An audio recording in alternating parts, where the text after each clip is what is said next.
I came back home because I'd forgotten my reading glasses on the dining room table. It was a quiet Sunday afternoon, the kind where silence hugs every corner of the ranch.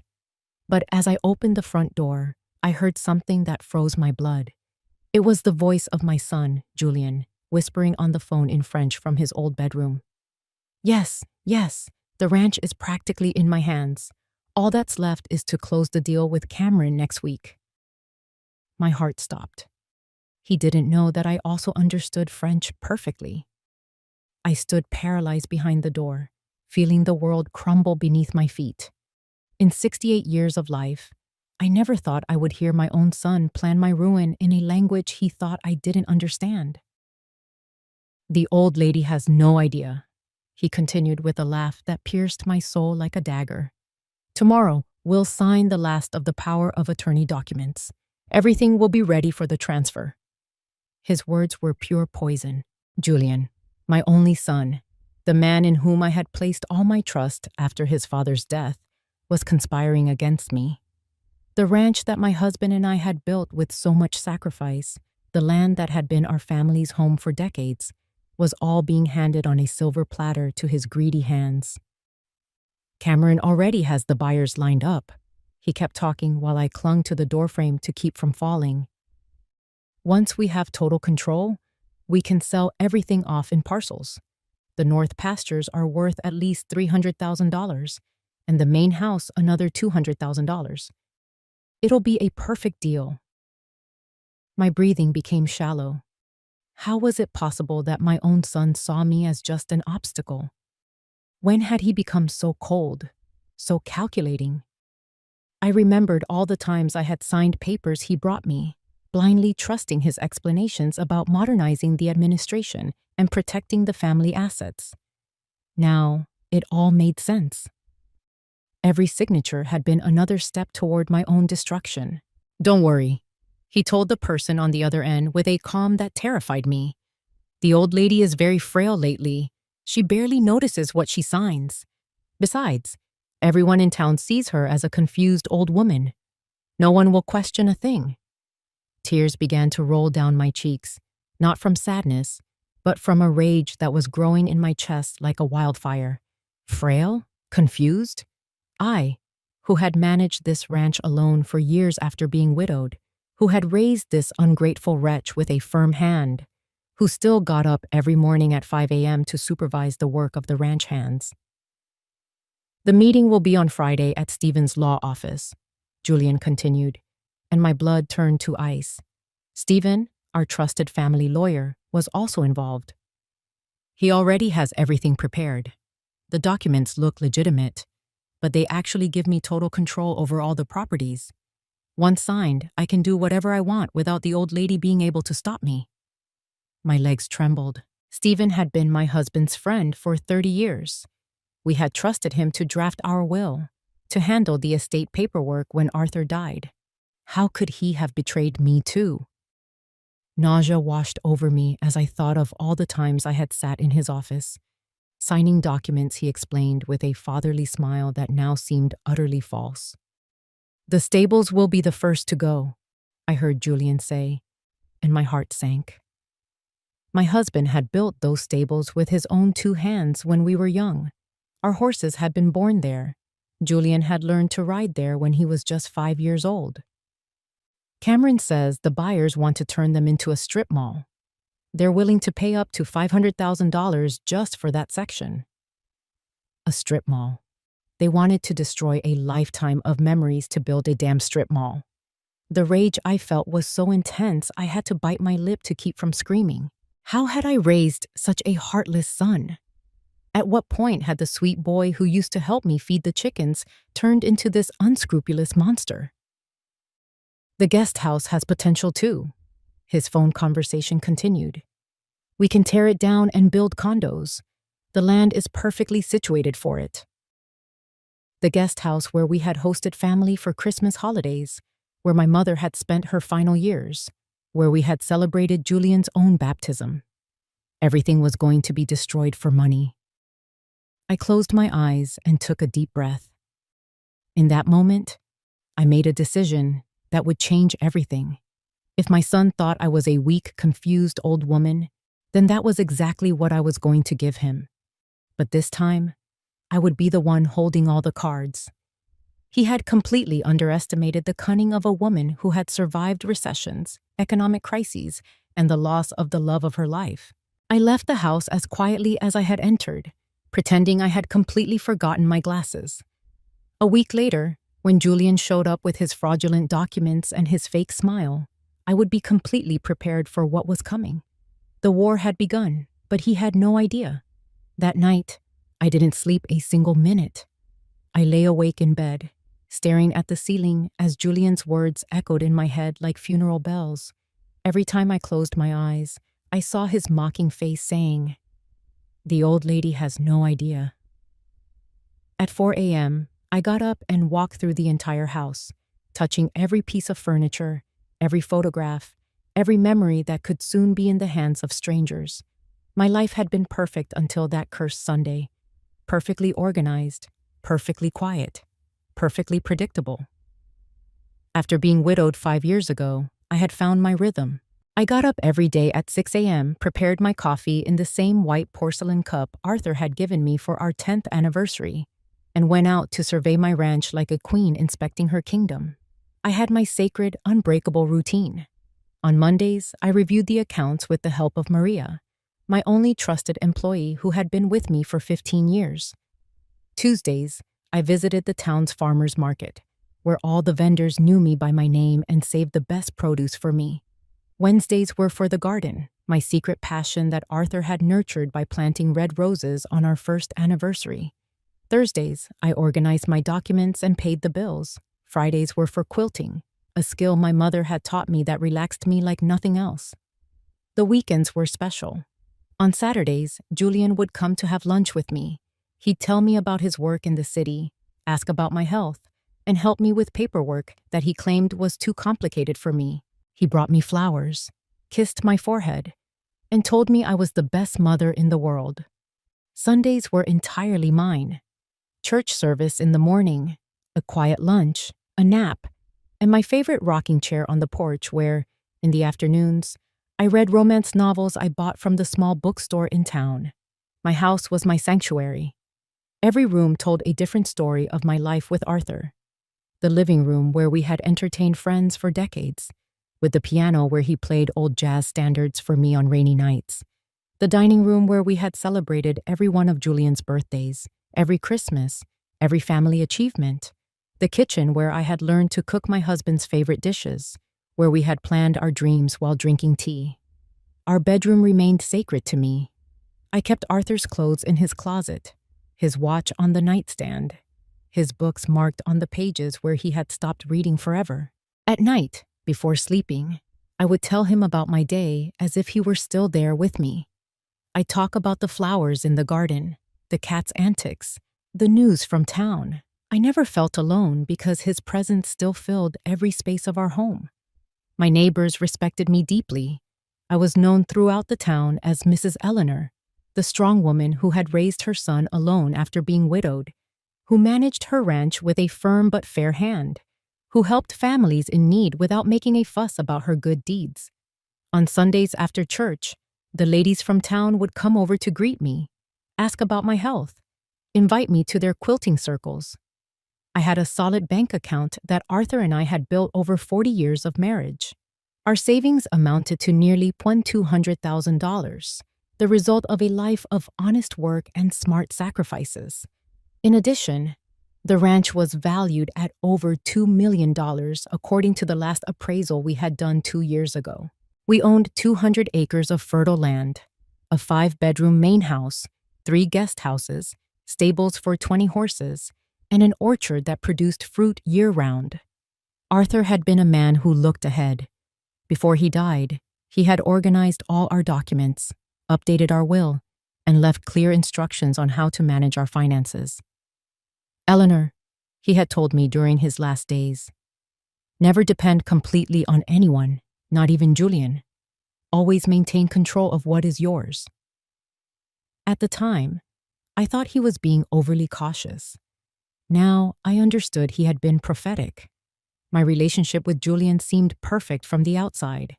He was an attentive son who visited me religiously every week, who took me to the doctor when necessary, who handled the more complicated paperwork for the ranch. Everyone in town praised him constantly.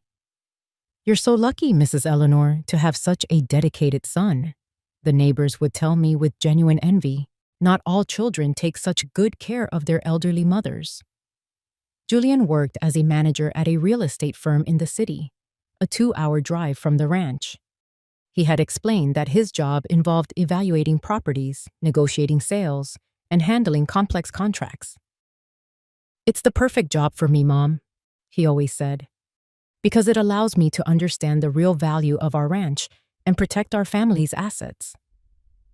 He was 42, had never married, and lived alone in a sleek apartment in the city. When I asked about his love life, he always gave the same answer: "I haven't found a woman who is as special as you, Mom. In the meantime, I prefer to focus on taking care of you and growing our estate." His words always filled me with tenderness and pride. For the last 2 years, Julian had become increasingly insistent on modernizing the ranch's administration. He would bring me documents that, according to him, would simplify banking procedures, better protect our properties, and give us significant tax advantages. "The world has changed a lot, Mom," he would explain with infinite patience. "You can't manage everything like in Dad's time. You need to trust me to navigate these complicated waters." I had signed everything he asked me to without reading the details. I trusted him blindly because he was my son, because he had inherited his father's intelligence, because he seemed genuinely concerned for my well-being. Whenever I hesitated, he would reassure me with kisses on the forehead and promises that he only wanted to protect me. "You're the most important thing in my life," he repeated constantly. "Everything I do is to ensure you have a quiet and worry-free old age." Now, after hearing that phone conversation, my entire perfect life was revealed as a carefully constructed illusion. My attentive son was a patient predator. My quiet routine had been the perfect camouflage for his plan. My blind trust had been his most powerful tool. And I, the strong, independent woman I thought I was, had been the perfect victim of the cruelest scam imaginable, the betrayal of one's own blood. The following Monday arrived like a cold slap in the face. Julian appeared at 10 a.m. with his usual smile and a bouquet of yellow chrysanthemums, my favorite flowers, he believed. He kissed my forehead with that feigned tenderness that now made me nauseous and sat on the living room sofa as if he owned the place. "Good morning, beautiful Mom. How did my queen wake up?" "Fine, honey," I replied with the sweetest voice I could muster, while my stomach churned inside. "Maria is making your favorite lunch." It was a lie. Maria wasn't there that day. I'd given her the day off to visit her sick sister. But I needed Julian to believe everything was the same, that I was still the predictable old woman. "Perfect, Mom. But first, I need you to sign some important papers." He pulled a black leather briefcase from his bag, one I recognized immediately. It was the same one where he kept all the modernizing documents he'd brought me over the last 2 years. "It's just updates for the ranch's insurance policies. Nothing complicated." My heart began to beat like a war drum, but I kept my expression serene. "Of course, sweetie. You know I trust you completely." Each word burned my throat like acid, but I had to play my part as the naive old woman perfectly. He opened the folder and began to explain the documents with that condescending patience I now recognized as pure manipulation. "This first paper updates the fire insurance. This second one increases coverage against theft. And this third one..." He paused for a moment, looking me straight in the eye. "This third one authorizes me to make quick decisions in case of medical or legal emergencies." "What kind of decisions?" I asked with a trembling voice, feigning confusion. "Nothing serious, Mom. Just things like changing banks if necessary, selling a small piece of land if we need money for your medicine. That sort of precaution." His lie was so brazen I had to bite my tongue to keep from screaming the truth in his face. I took the documents with hands that genuinely trembled, but not from confusion, from contained rage. I looked at them for several minutes, pretending to read slowly like an elderly woman with vision problems. In reality, I was memorizing every word, every clause, every legal trap he had set to destroy my life. The first document did indeed talk about insurance, but it contained a small clause authorizing Julian to collect any payout on my behalf. The second mentioned additional coverage but included a line giving him the power to mortgage the property without my further consent. The third was the most diabolical, a general power of attorney that practically turned me into a minor under his guardianship. "I don't quite understand this part," I said, pointing to a section of the third document, acting genuinely confused. "What does full authority for asset management mean?" Julian sighed with that feigned patience con artists use with their victims. "It means that if you ever get seriously ill or have memory problems, I can manage your bank accounts to make sure you have everything you need. It's just a precaution, Mom. I hope we never have to use it." "Oh, what a thoughtful son I have," I sighed theatrically as I signed the first document. My hand shook, but not from weakness, from the fury consuming me. With each stroke of my pen, I was seemingly sealing my own destruction, but I was actually beginning my revenge. I signed the second document with the same grateful old woman act. "Thank you for taking such good care of me, honey. Your father would be so proud of you." The mention of Arthur made Julian look down for a second. Was it a flicker of guilt or just discomfort at his betrayal? When I got to the third document, the most important one for his plans, I decided to act out a moment of realistic doubt. "This one seems very complicated, Julian. Shouldn't we show it to Stephen before I sign it?" "It's not necessary, Mom. Stephen already reviewed it and told me everything is perfect." Another blatant lie. I now knew Stephen was in on the conspiracy, but I wanted to confirm to what extent. Besides, today is Monday, and his office is closed. We can sign it here, no problem. "You're right, sweetie." I signed the final document with a sweet smile that hid a volcano of hatred. Always so efficient, just like your father. After I signed all the papers, Julian put them away in his briefcase with a smile of satisfaction he tried to hide. "Perfect, Mom. With this, you have all the legal protection you need." He came over and gave me another kiss on the forehead. This time, I couldn't stop my skin from crawling in repulsion. "Are we having lunch together?" he asked as he put the briefcase away like it was the most valuable treasure in the world. "Of course, honey, but I just need to use the restroom for a moment." I got up from the sofa with slow, careful movements, playing my role as a frail old woman to the end.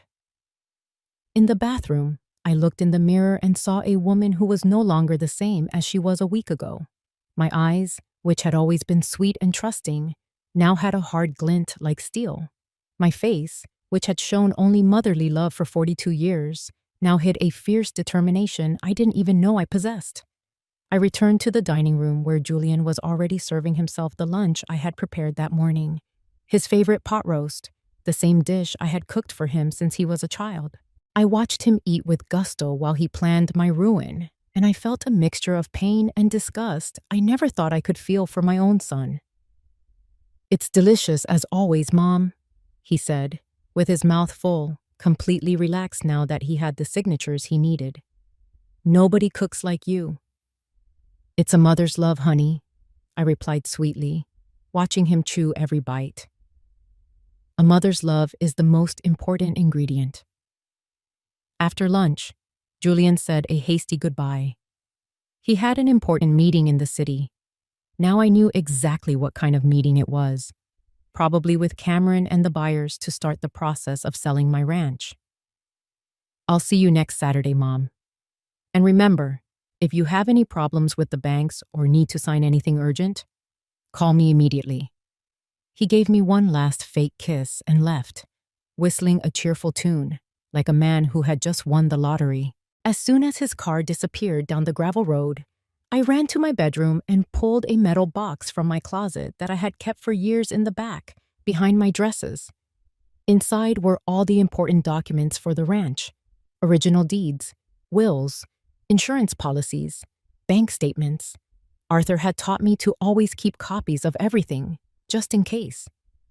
I reviewed each paper carefully, comparing them with my memories of the documents I had just signed. My worst suspicion was confirmed. Julian had been forging my signature for months on documents I had never seen. He had opened bank accounts in my name. He had applied for loans using the ranch as collateral. He had initiated property transfer procedures. The betrayal was much deeper and more elaborate than I had imagined. It wasn't just a recent plan born of greed. It was a systematic scam that had likely begun the very day Arthur died. My son had been stealing from me for 5 full years, taking advantage of my grief and my blind trust in him. I didn't eat dinner that night.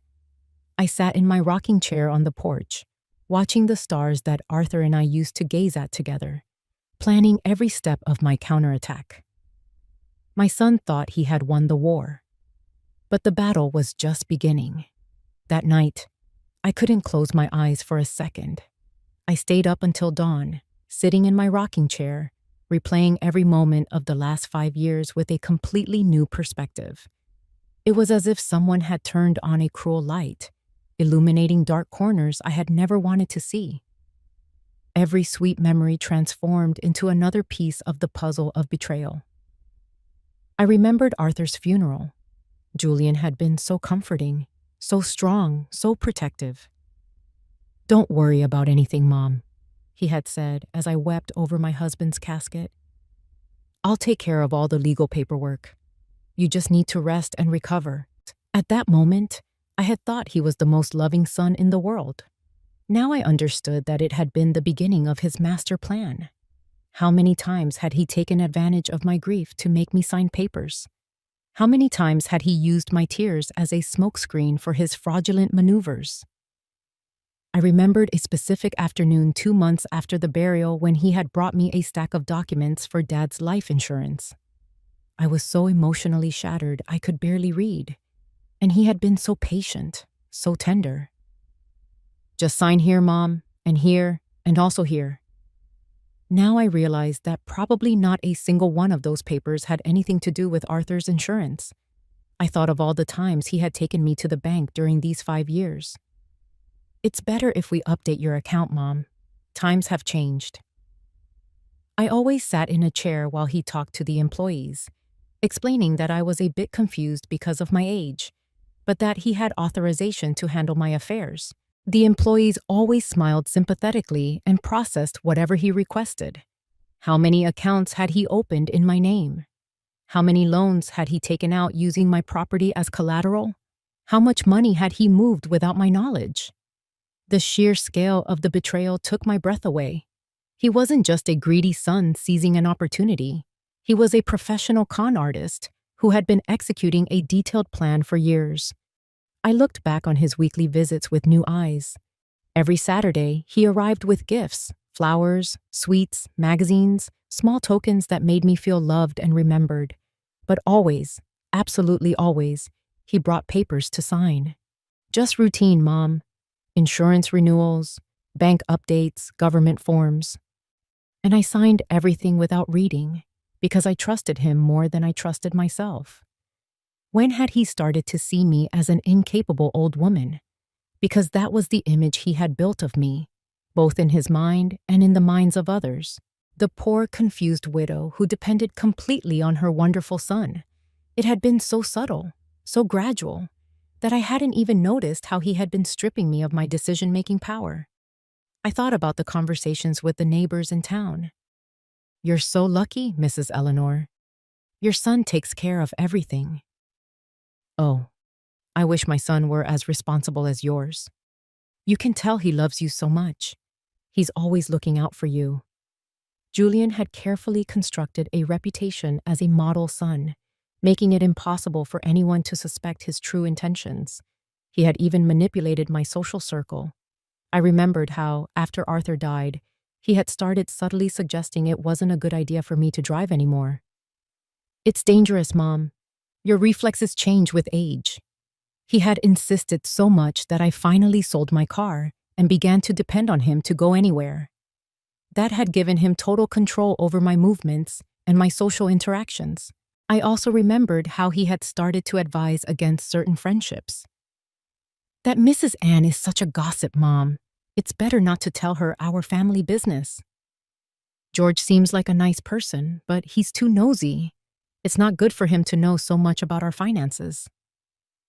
Little by little, he had isolated me from people who might have noticed inconsistencies in his stories or who could have given me independent advice.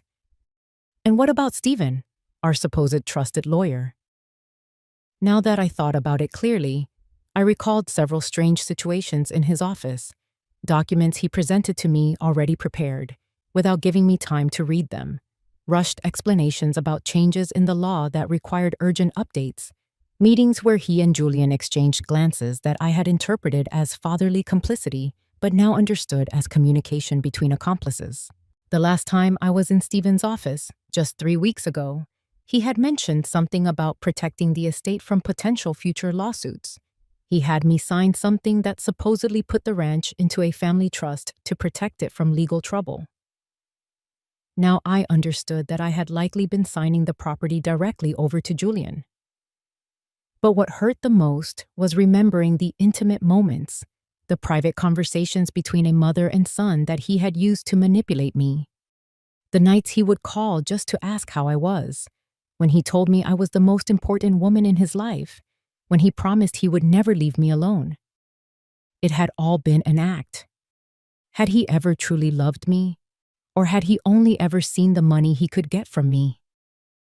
I remembered a specific conversation we had 6 months ago. I had mentioned that I felt lonely sometimes and had thought about selling the ranch to move into a smaller apartment in town. His reaction had been immediate and almost desperate. "No, Mom. This house is our family legacy. Dad would never have wanted you to sell it. Besides, what would you do in a small apartment? Here you have space, you have your memories, you have your garden." He had been so convincing that I completely dismissed the idea.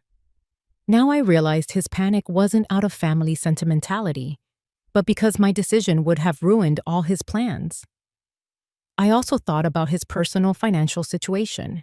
He had always told me he was doing well in his job, but he never showed any real signs of prosperity. His apartment in the city was modest. His clothes were simple. His car was old. Where was all the money he was supposedly earning? Or had he never had a real job and had been living off the funds he was stealing from my account? The early morning brought a painful but necessary clarity. My son wasn't just a thief. He was a sociopath who had systematically manipulated my emotions, my fears, my insecurities, and my motherly love to execute the cruelest robbery imaginable. He had used my grief for Arthur as a tool. He had turned my trust into his most powerful weapon. He had transformed my unconditional love into his greatest strategic advantage. But he had made one fatal mistake. He had completely underestimated his victim. He thought I was a weak and confused old woman, but in reality, I was a woman who had survived decades of challenges, who had helped build a family empire from scratch, who had faced the death of the love of her life and had moved forward with dignity. I had 68 years of life experience, and that experience included learning how to be cunning, determined, and absolutely ruthless when necessary. As the sun began to rise over the horizon, I stood up from my rocking chair with a determination I hadn't felt in years. Julian had declared a war he didn't know had begun, but I knew, and that was my advantage. He thought he had already won, but the real battle was just about to begin. Early Tuesday morning, I called Maria and asked her to come urgently. I didn't explain the details over the phone, only that I needed her help with a very important matter. Maria had been my most reliable employee for 15 years. But more than that, she had become my confidant and my only true friend after Arthur's death. If anyone could help me without asking uncomfortable questions, it was her. She arrived at 8 a.m. with her usual punctuality, but was immediately alarmed by my expression. "Mrs. Eleanor, what's wrong? You look so pale." I sat with her in the kitchen.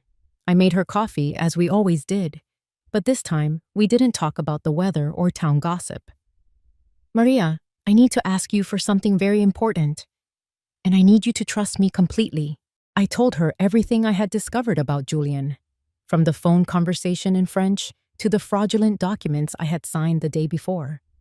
I saw her eyes fill with angry tears as I spoke. "That bastard," she muttered, clenching her fists. "I always thought something was off. The way he treated you when he thought I wasn't looking, as if you were a silly child. And the times I heard him talking on the phone in the garden, he always hung up when I got close." Her confirmation hurt, but it also gave me strength. I hadn't been imagining things. Other people had noticed strange signs too. "Maria, I need you to come with me to the bank today, but I have to ask you to pretend you know nothing. We're going to act like we're there for normal business." At 10 a.m., we were at the town's national bank. I had known the manager, Caroline, for years. She was a serious woman in her 50s, who had always been very professional with me. I requested a private meeting in her office, bringing Maria as my companion. "Good morning, Mrs. Eleanor. How can I help you today?" Caroline greeted me with her usual professional smile, but I noticed something different in her expression, a kind of discomfort I hadn't seen before. "I want to review all of my bank accounts," I said directly. "I want to see all the transactions from the last 5 years, all the authorizations given in my name, all the documents that have been signed. Everything." Caroline exchanged a quick glance with her assistant.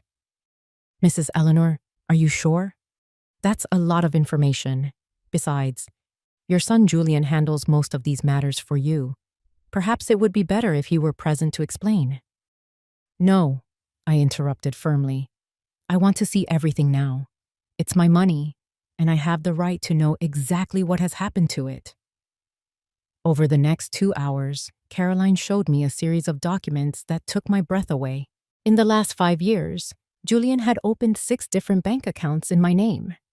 He had taken out 3 loans using the ranch as collateral, totaling $800,000. He had constantly transferred money between accounts. He had made huge cash withdrawals. He had paid for consulting services to companies I had never heard of. "Did I authorize all of this?" I asked, looking at the signatures on the documents. I recognized my handwriting, but couldn't remember signing a single one of those papers. "Yes, ma'am. You were present for all these transactions, always accompanied by your son." Caroline seemed increasingly uncomfortable. "He explained to us that you were, well, that you sometimes got a little confused, and that he had to help you with the more complicated procedures. And it never seemed strange to you that a confused woman was moving so much money?" I asked with sarcasm I couldn't hide. Caroline looked down. "Your son presented legal documents authorizing him to act on your behalf. Everything appeared to be in order from a legal standpoint." I reviewed the statements with growing horror. My main account, which had $1,200,000 when Arthur died, now had barely $50,000. The rest had been systematically plundered over 5 years. The loans Julian had taken out in my name totaled $800,000, money that had completely vanished from all my accounts. "Where is the loan money?" I asked, trying to stay calm. According to the records, it was transferred to several investment accounts and then withdrawn in cash for property improvements and specialized medical expenses. Caroline showed me the receipts. "Your son explained that you needed expensive treatments and preferred to pay in cash to maintain medical privacy." It was a lie. I hadn't had any expensive medical treatments. My health was excellent for my age. All that money had gone straight into Julian's pockets. "Can I see the statements for those investment accounts?" "Those accounts were closed 6 months ago," Caroline informed me. "Your son withdrew all the money and closed them because, according to him, the investments weren't performing well." Maria, who had been listening in silence, took my trembling hand. I was furious, but I was also calculating. Julian hadn't just stolen my money, He had left a paper trail that incriminated him completely. Every fraudulent transaction was documented. Every forged signature was on file. Every lie he had told the bank employees was noted in their records. Caroline, I need copies of all these documents. All of them.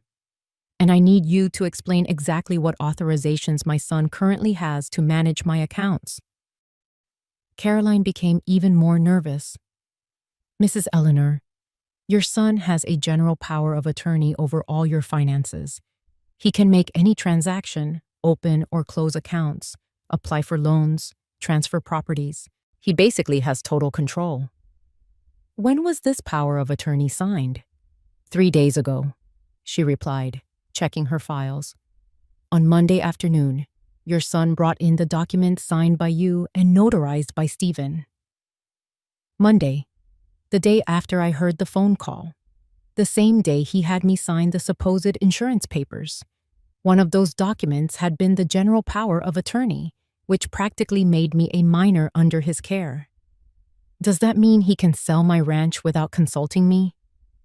Caroline nodded sadly. With the general power of attorney, technically, yes, he can. The law assumes you have complete trust in his decisions. I left the bank with a copy of all the documents and a rage that burned in my chest like lava. But I also left with something more valuable: evidence. Documented evidence of 5 years of systematic fraud. Julian had been so arrogant, so sure that I would never suspect a thing, that he had left a perfect trail of proof. Back at the ranch, Maria and I reviewed all the documents in detail. Mrs. Eleanor, she said after reading everything, this is enough to put Julian in prison for a long time. But we need a real lawyer, not that corrupt Stephen. I know, I replied. But first, I need more evidence. I need to record him confessing everything. I need him to tell me himself exactly what he's done and why. How are you going to get that? I smiled for the first time in days, but it wasn't a sweet smile. It was the smile of a woman who had decided to fight to the end. I'm going to give him exactly what he expects. A confused and desperate old woman. I'm going to act as if I'm losing my memory and need his help urgently. I'm going to make him believe he's so close to victory that he can afford to brag about how clever he's been. Maria looked at me with a mix of admiration and concern. Are you sure you can do that? It will be very hard to pretend in front of him after everything we know. I've been acting for 5 years without even realizing it, I replied. I've been playing the part of the vulnerable widow who blindly trusts her son. Now, I'm going to consciously play the part of the old woman who is losing the battle. And when he lets his guard down completely, that's when I'll strike. Friday morning, I called Julian with a trembling, confused voice. Honey, I need you to come right away. Something terrible has happened with the bank. I don't understand anything, and I'm very scared. My performance was so convincing that even Maria, who was listening, looked at me with genuine concern for a moment. What happened, Mom? Are you okay? Julian asked with that fake concern I now recognized perfectly. I went to the bank yesterday because I needed money for my prescriptions, but they told me I don't have enough in my account, that I only have $50,000. That can't be true, can it? Your father and I had so much more money. I let my voice break as if I were on the verge of tears. There was a silence on the other end of the line. He was probably calculating what to say, how to handle this without revealing too much. Calm down, Mom. It's surely a misunderstanding at the bank. I'm on my way right now. Don't do anything until I get there. Okay. Please, hurry. I'm so confused and scared, I pleaded in the voice of a fragile old woman. I hung up the phone and looked at Maria. Now comes the hard part. I have to make him believe I'm losing my memory, that I'm desperate, that I need him to save me. I had hidden a small recorder in the pocket of my green wool dress. It was a device Arthur had bought years ago to record his important business meetings. Julian arrived in record time, less than an hour. He walked into the house with a worried expression, but I could see the glint of satisfaction in his eyes. This was exactly what he had been waiting for. for me to discover my financial situation when it was already too late to do anything about it. Mom, calm down. Sit here with me and tell me exactly what happened at the bank. He led me to the living room sofa and sat beside me, taking my hands with that feigned tenderness that turned my stomach. Sweetheart, I went to get money, and they told me I only have $50,000 in my account. But that can't be right. Your father and I saved for 40 years. We had over $1 million. I let tears stream down my cheeks. I didn't have to fake them. The rage and pain I felt were real, though he would interpret my crying completely differently. Oh, Mom, Julian sighed with an expression that looked compassionate, but which I now recognized as condescending. Don't you remember all the conversations we've had about this? Don't you remember we had to use the savings to pay off Dad's debts? What debts? I asked, genuinely confused by his lie. Mom, Dad had a lot of debts we didn't know about. Business deals that went bad, loans he had taken out without telling us. When he died, we had to sell investments and use the savings to pay them off. Don't you remember us talking about this many times? It was a lie so brazen that I had to bite my lips to keep from screaming the truth in his face. Arthur had been meticulous with his finances. He had no hidden debts. He had left everything perfectly documented and organized. No, I don't remember, I murmured, feigning confusion. It's normal, Mom. The stress of losing Dad really affected your memory. That's why I took care of everything, to protect you from these worries. He moved closer and hugged me.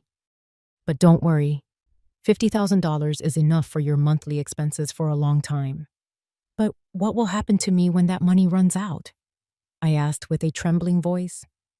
Julian was quiet for a few seconds. This was his perfect opportunity to reassure me with lies or to start revealing his true plans. Well, Mom, we've talked about this before, but maybe you don't remember. The ranch is too big for you alone. It's a lot of maintenance, a lot of expense. Maybe it's time to consider selling it and moving to a smaller, more manageable place. Sell the ranch? I feigned horror and confusion. But where will I live? We could find you a nice apartment in the city, close to me, or even a senior living community where you'd be well taken care of and have company from other people your age. His voice sounded so understanding, so concerned, that anyone listening would think he was the most loving son in the world. A nursing home? My voice broke genuinely, not from fear of going to one, but from the cruelty of his plans. He wanted to steal everything and then get rid of me like an old piece of furniture that was no longer useful. It's not a nursing home, Mom. They're like very nice hotels where seniors live comfortably and have medical help available 24/7. His explanation sounded rehearsed, as if he had been planning this conversation for a long time. But how much does that cost? If I don't have any money left? Don't worry about the money, Mom. If we sell the ranch, there will be enough to pay for a very nice community for you. There it was, confirmation of his plans. Sell everything and lock me away somewhere I couldn't ask uncomfortable questions about what happened to the money. How much is the ranch worth? I asked, feigning naivety. Well, the real estate market has been down lately. We could probably get about $300,000 for the whole thing. Another blatant lie. The ranch was worth over $2 million according to the last appraisal. He planned to sell it for much more and keep the difference. $300,000 sounds like a lot of money, I said, acting as if I'd been reassured. Yes, Mom, it'll be enough for you to live comfortably for the rest of your life without any worries. He got up from the sofa and walked to the window. In fact, I have good news. I've already been talking to some interested buyers. There's a development company that wants to build modern homes in this area. You've already been talking to buyers? I feigned surprise, though I knew perfectly well that Cameron and his partners already had everything planned. Just preliminary explorations, Mom, to know what our options would be when we decide to sell. He turned around and looked at me with that smile that now seemed completely sinister. But You don't have to worry about a thing. I'll take care of all the details. You just have to sign the papers when the time comes. What papers? The sale documents for the property. But like I said, I'll handle everything. You just sign where I tell you to. He came close again and took my hands. Do you trust me, Mom? This was my perfect opportunity. Of course I trust you, honey. You're the only thing I have left in this world. I'd be completely lost without you. Every word burned my throat, but I needed him to feel completely secure. Exactly, Mom. That's why you don't have to worry about anything. I'll take care of everything. The banks, the lawyers, the buyers, finding you a new home. You just have to rest and let your son take care of you. His arrogance was unbelievable. He was so sure of his total control that he was practically confessing his entire plan. And when would all this happen? Very soon, Mom. In fact, next week we have a meeting with Stephen to sign the sale documents, and then we can start looking at nice communities for you. He looked relaxed, almost happy. He was probably mentally calculating the millions of dollars he was about to steal from me. Thank you, sweetie. I don't know what I'd do without you. I stood up and hugged him, feeling disgusted but needing to complete my performance. You're the best son a mother could ask for. And you're the best mother in the world, he replied, hugging me back. Everything is going to be okay, I promise. When he left that afternoon, I had everything I needed recorded on my small device. His complete confession about the fraudulent sale plans, his lies about Arthur's supposed debts, his intention to lock me away in a home to get rid of me. But more importantly, I had confirmation that the final meeting would be next week with Stephen. That night, I called a lawyer in the city, someone who didn't know Julian or Stephen, someone who could help me without being compromised. My war was about to officially begin, and this time, I had all the weapons. Early Monday morning, I called David Sterling, a criminal defense attorney in San Francisco I had found in the phone book. I explained my situation directly and professionally, without tears or drama, just cold, hard facts and documented evidence. Mr. Sterling, I need your help with a case of family fraud. I have recordings, bank documents, and evidence of signature forgery. Mrs. Eleanor, cases like these are more common than you might think, David responded in a serious but compassionate voice. Can you come to my office this afternoon? I need to review all the documentation before I can give you definitive legal advice. At 3 p.m., Maria and I were sitting in Mr. Sterling's elegant office. He was a man in his 60s, with distinguished gray hair and an expression that inspired confidence. I had brought all the copies of the bank documents, the receipts from the fraudulent transactions, the recording of my conversation with Julian, and even photos of the forged signatures I had found on some papers. David reviewed all the material for over an hour, taking detailed notes and asking specific questions about dates, amounts, and procedures.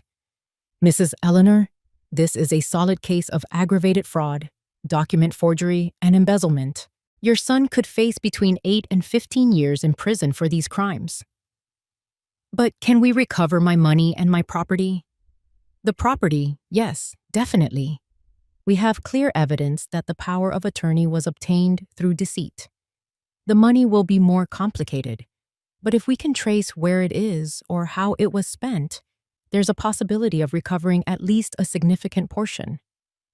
David leaned back in his chair. But I need to ask you something important. Are you absolutely sure you want to proceed? He's your son. A criminal complaint means he will go to jail. Mr. Sterling, my son stole from me for 5 years while I was mourning my dead husband. He used my grief as a tool to destroy everything Arthur and I built together. He planned to lock me away in a nursing home after stealing everything from me. What would you do in my place? We would file the complaint immediately, he answered without hesitation. But I have a strategic suggestion. Your son thinks everything is going according to his plan, correct? What if we give him an opportunity to confess voluntarily before we proceed legally? Sometimes the shock of being discovered can lead to full confessions that simplify the judicial process. What do you have in mind? A controlled confrontation. You invite him to a meeting, ostensibly to sign the sale documents for the property, but instead, you confront him with all the evidence we have. I will be present as a witness, and we will record the entire conversation. If he confesses, the case will be much simpler. The idea both terrified and thrilled me. The chance to see Julian's face when he realized he'd been found out, that his perfect victim had turned out to be much smarter than he imagined. When could we do this? How about tomorrow? You said he expects to meet with you and Stephen this week to sign the sale documents. We can move that meeting up and turn it into a trap. That evening, I called Julian with a weak, submissive voice. Honey, I've been thinking about what you said about selling the ranch. I think you're right. I'm too tired to manage all this by myself. My acting had improved considerably over the past week. I'm glad to hear that, Mom. Are you ready to sign the papers? Yes, but I have one condition. I want it to be here, in my house. I don't want to go to Stephen's office. This house has been my home for so many years. I want to say goodbye to it properly. It was a reasonable request that wouldn't arouse suspicion. Of course, Mom. We can have the meeting there. Stephen can come with all the documents. How about tomorrow at 2 p.m.? Perfect, sweetie. And Julian, I want you to know that I'm very grateful for everything you've done for me. You're a wonderful son. You're a wonderful mother too, Mom. I'll explain all the details of the sale and your new life tomorrow. His voice sounded triumphant. He was probably mentally celebrating his victory. Tuesday arrived with torturous slowness. I got up at 5 a.m. and had breakfast without an appetite. David Sterling would arrive at 1 p.m. to prepare for the confrontation. I had decided to hide him in Arthur's study, from where he could hear the entire conversation through the slightly ajar door. At noon, Maria arrived, more nervous than I was. Mrs. Eleanor, are you sure you can do this? It's going to be shocking to see Julian's reaction when he realizes you've found him out. Maria, a week ago, I was a naive old woman who blindly trusted her son. Today, I'm a woman who knows exactly who her enemy is and how to defeat him. I'm more than ready.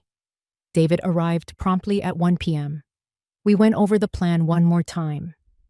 I would receive Julian and Stephen as if everything were normal. I would let them explain their fraudulent documents, and then I would reveal that I knew the whole truth. David would record everything from his hiding spot and appear as a witness at the appropriate moment. At 2 o'clock on the dot, I heard Julian's car coming up the gravel driveway. He was with someone, probably Stephen. My heart began to beat rapidly, but not with fear, with anticipation. For 5 years, I had been the perfect victim. Today, I would become his worst nightmare. Julian walked into the house with a radiant smile, carrying a bottle of champagne and a bouquet of pink roses. Mom, today is a very special day. I brought champagne to celebrate your new chapter in life. Stephen followed behind him, carrying a briefcase full of documents. What a lovely thought, honey, I said with my sweetest voice, though I felt sick seeing his fake joy. Stephen brought all the papers. The sale is practically closed. The buyers are very interested and are offering $350,000 for the whole property. It's an excellent offer considering the market. Julian looked euphoric, as if it were his lucky day. Stephen opened his briefcase and began taking out documents. Mrs. Eleanor, we just need your signature on these contracts, and everything will be finalized. Your son will handle all the subsequent details. Of course, I replied, sitting in my favorite dining room chair. But before I sign, I have a few questions. As many as you want, Mom, Julian said, pouring champagne into 3 glasses. We want you to be completely comfortable with this decision. My first question is very simple, I said, keeping my voice soft but firm. Do you two really think I'm stupid enough not to realize you've been robbing me for 5 years? The silence that followed was deafening. Julian froze with the champagne bottle in his hand. Stephen dropped the documents. They both looked at me as if they had seen a ghost. Mom, Julian stammered.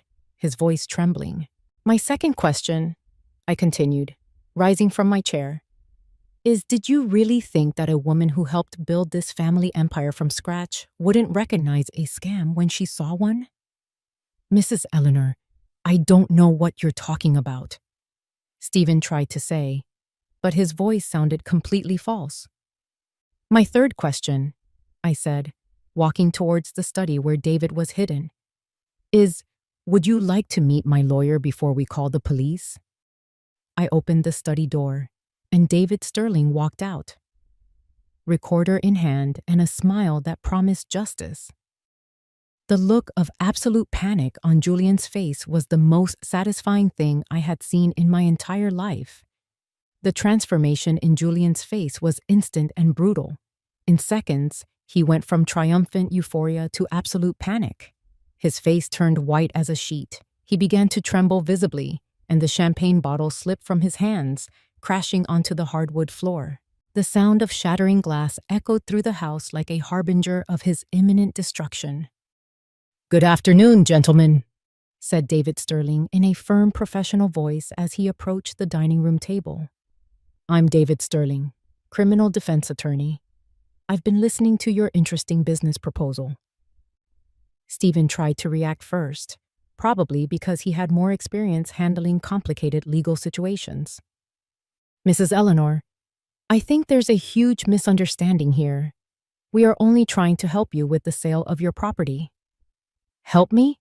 I retorted with a dry laugh that surprised even myself. "You call stealing $200,000 of my savings help? You call forging my signature on documents I never read help? You call planning to lock me in a nursing home after selling my ranch for a fraction of its real value help?" Julian finally found his voice, though it sounded broken and desperate. "Mom, it's not what it looks like. I would never hurt you. Everything I've done has been to protect you." "Protect me?" My voice rose in volume, and for the first time in decades, I let out all the fury I had been holding back. "Were you protecting me when you opened 6 bank accounts in my name without my knowledge? Were you protecting me when you applied for $800,000 in loans using my property as collateral? Were you protecting me when you told the bank employees I was confused and that you had to manage my finances because I was no longer capable?" David took out his recorder and placed it on the table. "Gentlemen, everything you say from this moment on will be recorded and can be used against you in legal proceedings. You have the right to remain silent and to request the presence of an attorney." "Wait!" Julian shouted desperately. "This is insane. I'm her son. Everything I have belongs to her anyway. It's not theft if it's family." "Ah, it's not theft," David interjected sarcastically. "So you admit you took your mother's money without her consent?" Julian realized his mistake immediately, but it was too late. No, that's not what I meant." "What did you mean, exactly?" I asked, approaching him with a calmness that surprised me. "Did you mean that you planned my financial ruin for 5 years while I mourned the death of your father? Did you mean you used my pain as a tool to manipulate me? Did you mean that every kiss you gave me on the forehead was part of your act to rob me?" Tears started to roll down Julian's cheeks, but they no longer moved me. He had cried too many fake tears in front of me over the years. "Mom, I love you. I never wanted to hurt you. I needed the money. I have debts you can't even imagine." "What debts?" I demanded. "Gambling debts," he finally confessed, collapsing into a chair like a broken doll. "I owe over $500,000 to some very dangerous people. If I don't pay them soon, they're going to kill me."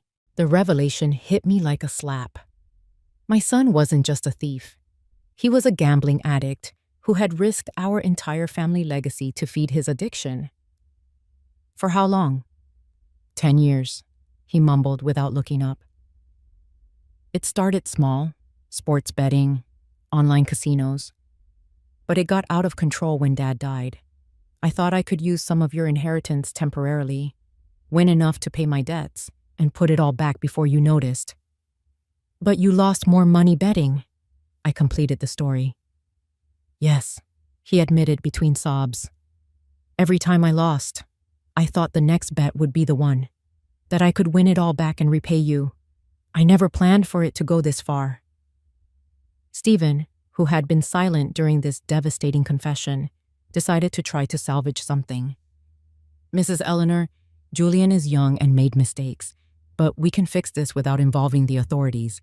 We can set up a payment plan. We can— Be quiet, I shouted with a force I didn't know I had.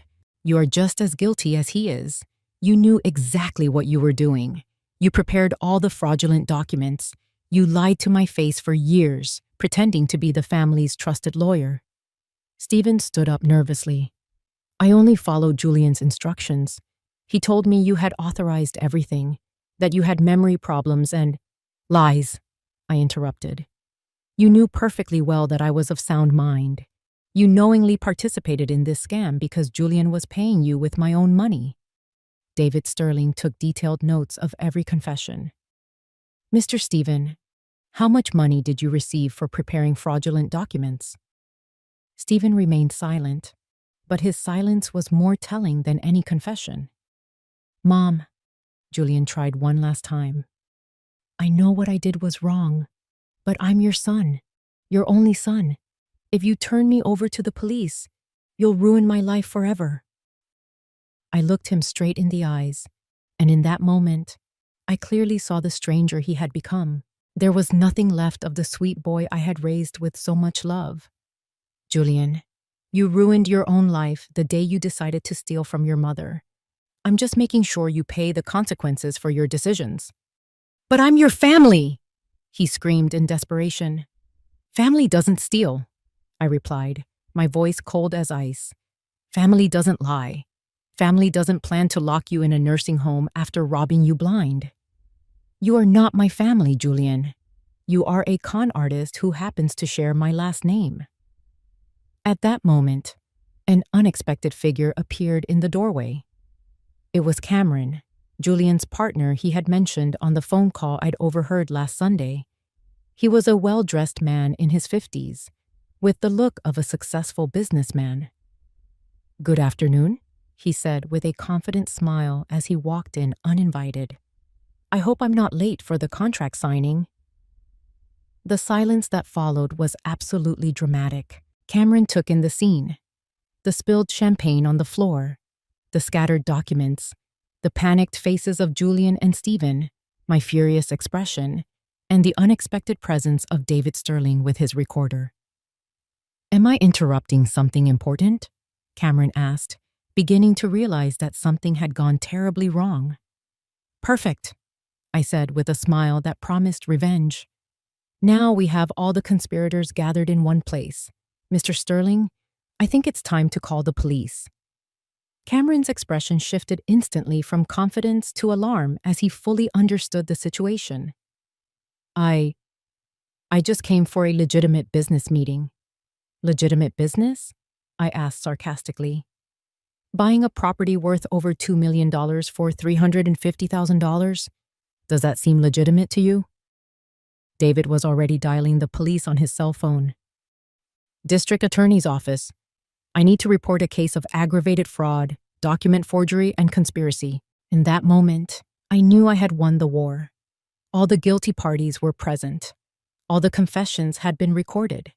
All the evidence was documented. My revenge was complete.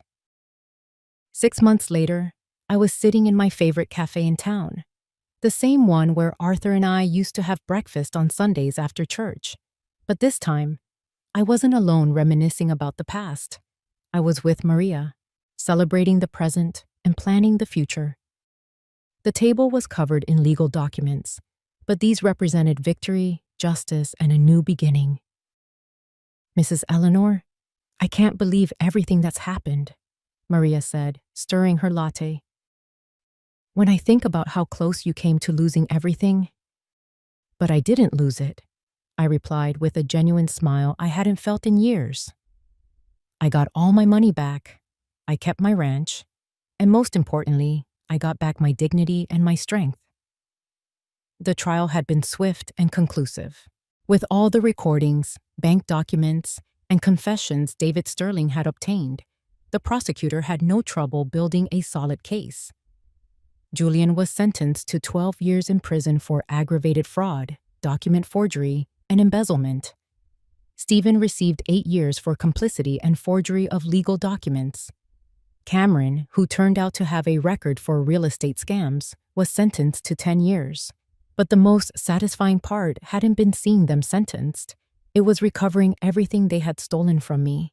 David had managed to trace most of my money. Some was in bank accounts Julian had opened under false names. Another part had been invested in properties Cameron had bought as a front. We even recovered money from the online casinos where Julian had lost a large part of my savings. In the end, I recovered $980,000 of the $1,200,000 they had stolen. It wasn't everything, but it was enough to live comfortably for the rest of my life without worrying about money. More importantly, my ranch was still mine, with all its land, its memories, and its sentimental value intact. "Have you heard anything from Julian?" Maria asked carefully, knowing it was a sensitive topic. "He wrote me a letter last week," I replied without emotion, asking for forgiveness, saying he's in treatment for his gambling addiction, begging me to visit him in prison. I took a sip of my coffee before continuing. "I threw it in the trash without finishing it." "You don't feel even a little bit of pity for him?" I reflected on the question for a moment. It was the same question the neighbors, the church pastor, and even David Sterling had asked me. How could a mother be so hard on her own son? "Maria, for 5 years, Julian stole not just my money, but my peace of mind, my trust, my dignity. He made me believe I was losing my memory, that I was a burden to him, that I depended completely on his kindness to survive. He emotionally manipulated me while planning my financial destruction." I paused, organizing my thoughts. The man in that prison is not the son I raised. He is a stranger who took advantage of my motherly love to destroy me. "But he's still your son," Maria insisted gently. "No," I replied firmly. "My son died the day he decided to steal from his mother. What's left is a criminal who deserves to pay for his crimes. If I feel pity for anyone, it's for the mother I was, who loved that little boy with all her heart, never knowing what he would become." We changed the subject because I didn't want the past to ruin my present. I was 68 years old. I had survived the cruelest betrayal imaginable, and now I had a brand new chance to live life on my own terms. Over the last 6 months, I had made significant changes to my routine and my outlook. First, I had hired an independent financial advisor to manage my investments. Never again would I depend on a single person for such important matters, not even myself. I had 3 different professionals overseeing my finances from different angles. I had also modernized the ranch in ways Arthur and I had dreamed of for years. I installed solar panels, completely renovated the stables, planted a larger organic garden, and hired 2 young employees to help with maintenance.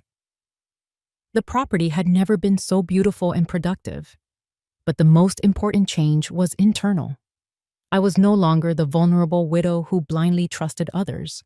I had become an independent woman who made her own decisions, who questioned everything, who verified every detail before signing any document.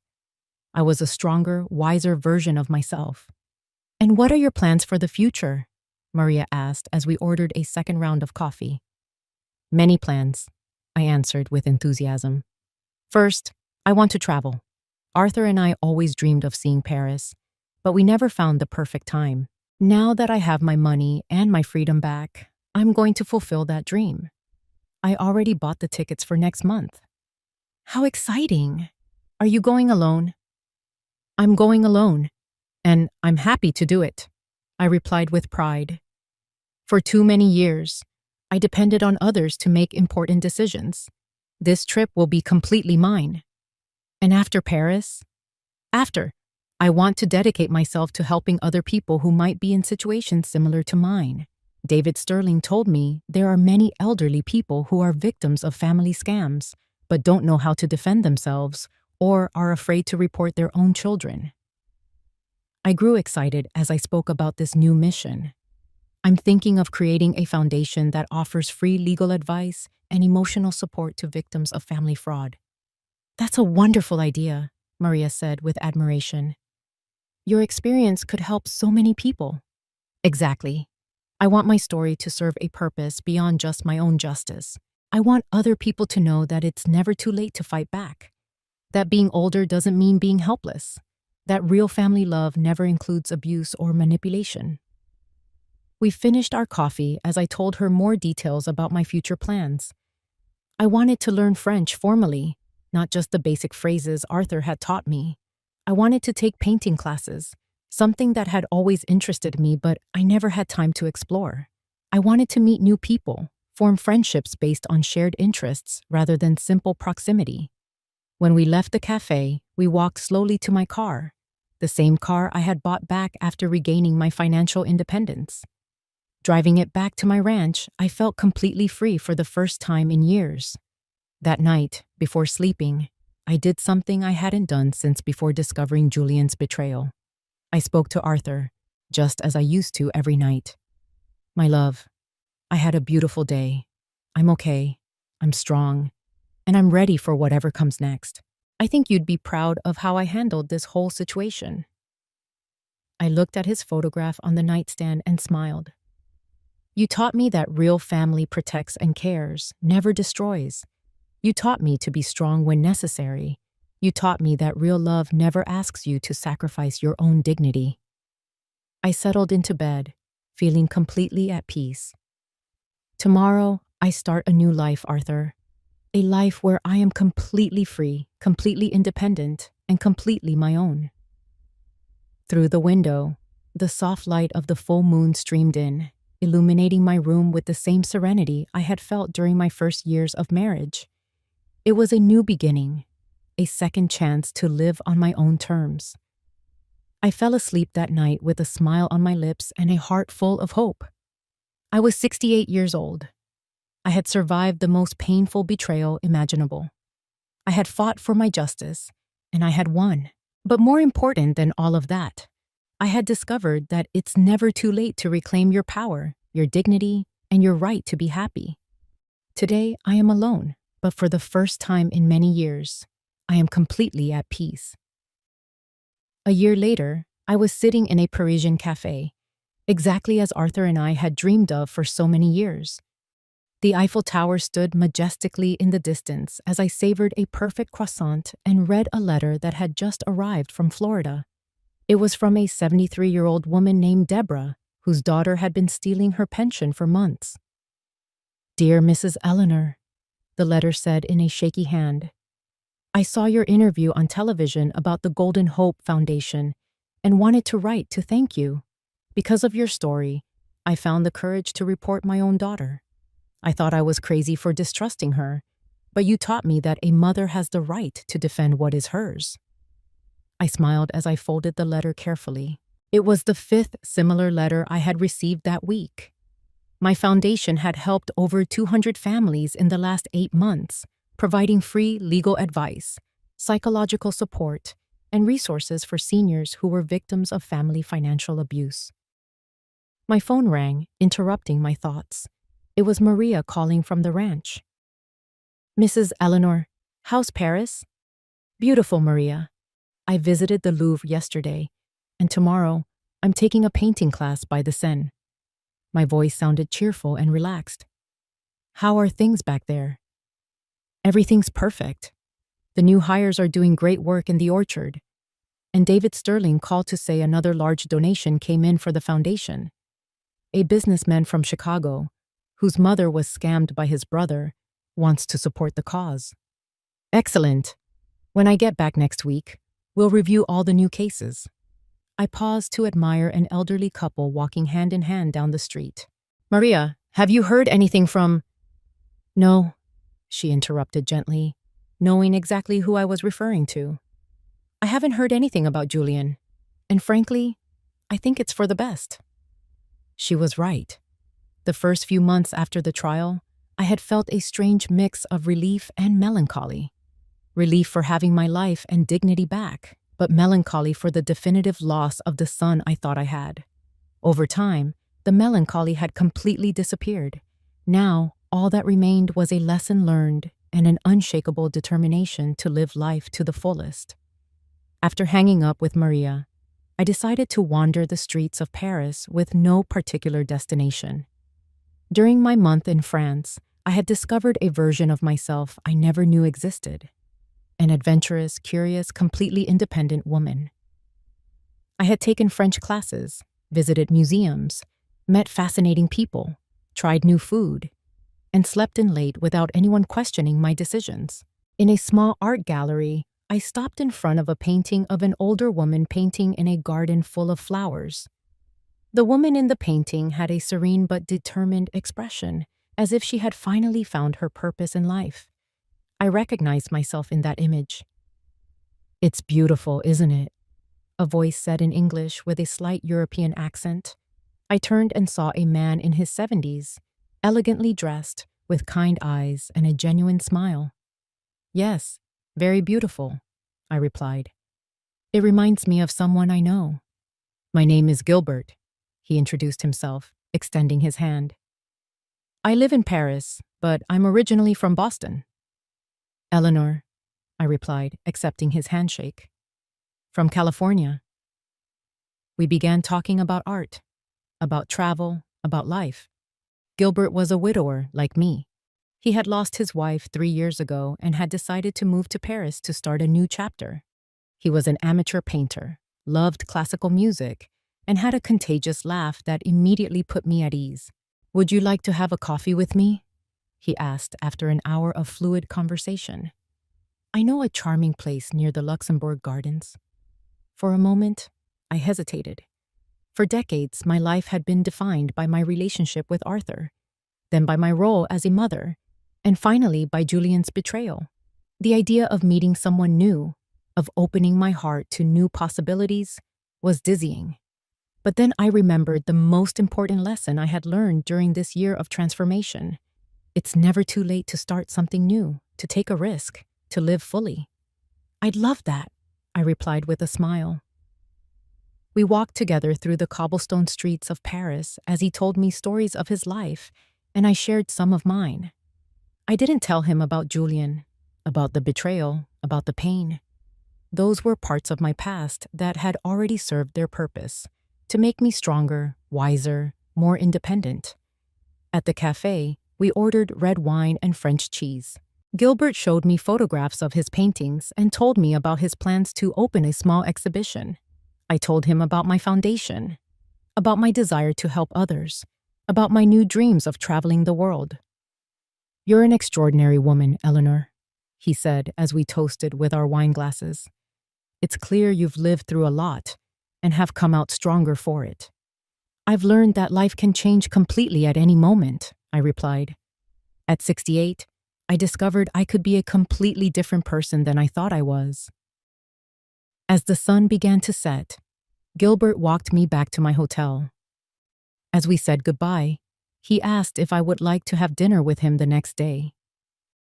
I accepted without hesitation. That night, alone in my Parisian room, I looked in the mirror and saw a woman I never imagined I could be. I was no longer Arthur's devoted wife, nor Julian's sacrificed mother, nor the victim of a family scam. I was simply Eleanor, a free, independent, strong woman, ready for whatever adventure life offered. The next day, I would return to California to continue with my foundation, to keep helping other people, to keep building the life I had chosen. But I would also return with the certainty that the world was full of unexpected possibilities. I fell asleep that night thinking of Arthur, thanking him for teaching me that true love gives freedom. It doesn't take it away. I thought of Julian, not with pain, but with the peace of someone who has definitively closed a chapter. And I thought of Gilbert, of the conversations we'd had, of the possibility that there were new forms of companionship and affection I had yet to explore. At 69 years old, I was living the best time of my life. I had health, money, purpose, and the complete freedom to decide what to do with every day I had left to live. I was a woman alone. But I had never been less lonely in my entire life. I was a free woman, and freedom was the most beautiful gift I had ever given myself.